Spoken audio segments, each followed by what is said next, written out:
Bismillahirrahmanirrahim. Assalamualaikum warahmatullahi wabarakatuh. Taubat itu ada beberapa tingkatan. Ada taubatul mukminin alal umum. Itu adalah taubat daripada yang diharamkan oleh Allah, dari yang dilarang oleh Allah, dari segala perbuatan dosa. Itu taubat mereka. Ada lagi taubatus shalihin, taubatnya orang-orang yang soleh. Tobat-tobatnya orang soleh ini, saudara, dia tobat bukan dari yang diharamkan oleh Allah, tapi daripada yang tidak jelas halalnya, daripada syubhat, dari yang makruh, dari meninggalkan sunnah, dia tobat. Ini taubatus shalihin. Ketika dia meninggalkan yang makruh, dia nyesal, melakukan yang makruh, dia nyesal seperti orang mukminin melakukan yang haram. Ketika dia meninggalkan yang sunnah, dia tadi itu menyesal seperti orang mukminin meninggalkan yang wajib. Ini taubatus shalihin.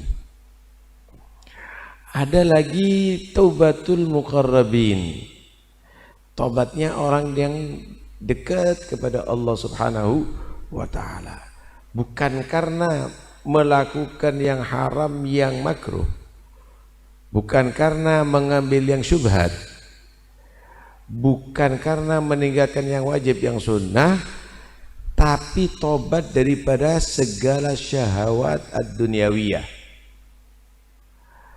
Ketika dia tadi itu menikmati dunia, dia tobat. Taubat daripada amma yushghiluhu an ta'ati rabbih, yang membuat sibuk dia dari dzikir, yang membuat sibuk walaupun dalam urusan-urusan yang mungkin dia tadi itu halal, tapi dia tobati.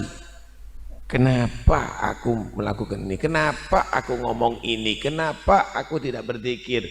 Tobatnya orang-orang yang mugarrabin itu.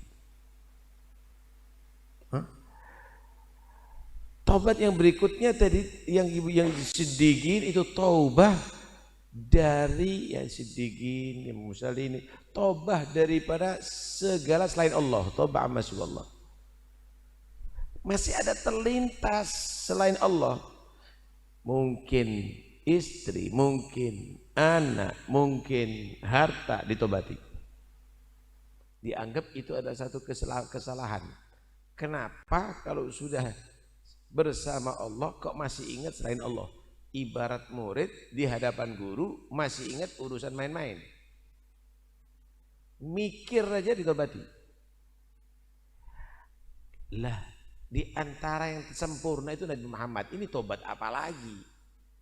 Kalau Nabi Muhammad ini kok masih bertobat, kok masih beristighfar. Lah, tobatnya Nabi itu bukan karena ada kekurangan, bukan karena lupa, tapi tobatnya Nabi itu adalah mentobati dari makom ke makom yang lebih tinggi. Dari makom ke makom yang tinggi. Orang itu kalau sudah sempurna pasti melihat yang di bawahnya, yang sebelumnya itu menjadi satu kekurangan. Contoh nih, contoh orang sholat. Orang sholat itu bagus, tapi ketika dia sholat tadi itu sendiri, kemudian dia menjadi orang yang sholat berjamaah, dia istighfari sholat sendiri. Astagfirullah, kenapa saya sholat sendiri ya? Padahal ketika sholat berjamaah pahalanya berlipat ganda. Sholat yang pertama ini sholatnya diistighfari. Astagfirullahaladzim. Ketika sholat berjamaah, tapi di situ tidak sempurna, seharusnya dengan siwak, seharusnya dia tadi itu pakai pakaian yang lebih sempurna, yang asalnya pakaian biasa, maka sholat berjamaahnya yang kedua diistighfari karena dia lebih sempurna.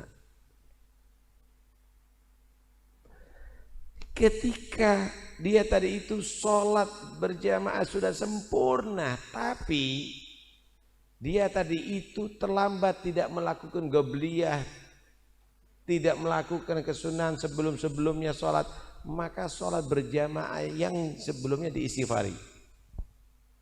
Begitu juga ketika dia sholat berjamaah udah sempurna, tapi dia kok nggak sholat di masjid, diistighfari. Udah sholat ada di masjid, kenapa kok datangnya tidak sebelum adzan, kok setelah adzan, diistighfari. Terus begitu. Lah Nabi ini setiap saatnya itu adalah naik pangkat, sehingga sebelumnya itu diistighfari. Aku setiap hari beristighfar tidak kurang 70 kali. Ada riwayat 100 kali. Bukan 70 kali itu karena untuk tahdid, untuk membatasi 70-nya atau 100-nya, tapi itu adalah dilalah alal kathrah, menunjukkan berapa banyak itu Nabi beristighfar setiap hari.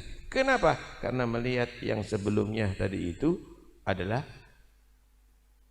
kurang daripada yang setelahnya. Malah ada menyatakan walal akhiratu khairul laka minal ula. Umumnya dunia itu, akhirat itu bagi kamu wahai Muhammad lebih baik daripada dunia, al-ula ad-dunya. Tapi ada menyatakan walal lahzatul akhirah khairum minal lahzatil ula.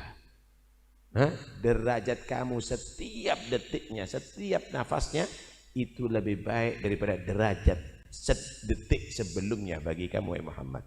Naik pangkatnya ini per nafas Nabi itu di sisi Allah Subhanahu wa ta'ala. Karena itu enggak ada makom yang lebih tinggi daripada Rasulullah sallallahu alaihi wasallam. Jangan kita gambarkan kalau orang istighfar itu adalah berarti karena identik dengan dosa. Lihat yang istighfar siapa? Kalau pendosa ya karena dosa, tapi kalau aulia itu bukan karena dosa, tapi itu karena ada tingkatan tobatnya, itu karena meninggalkan yang meninggalkan sunnah atau melakukan yang makruh, ada lagi karena, dan seterusnya dan seterusnya. Mudah-mudahan insyaallah kita dijadikan orang-orang tawabin, orang-orang taibin. Amin ya rabbal alamin.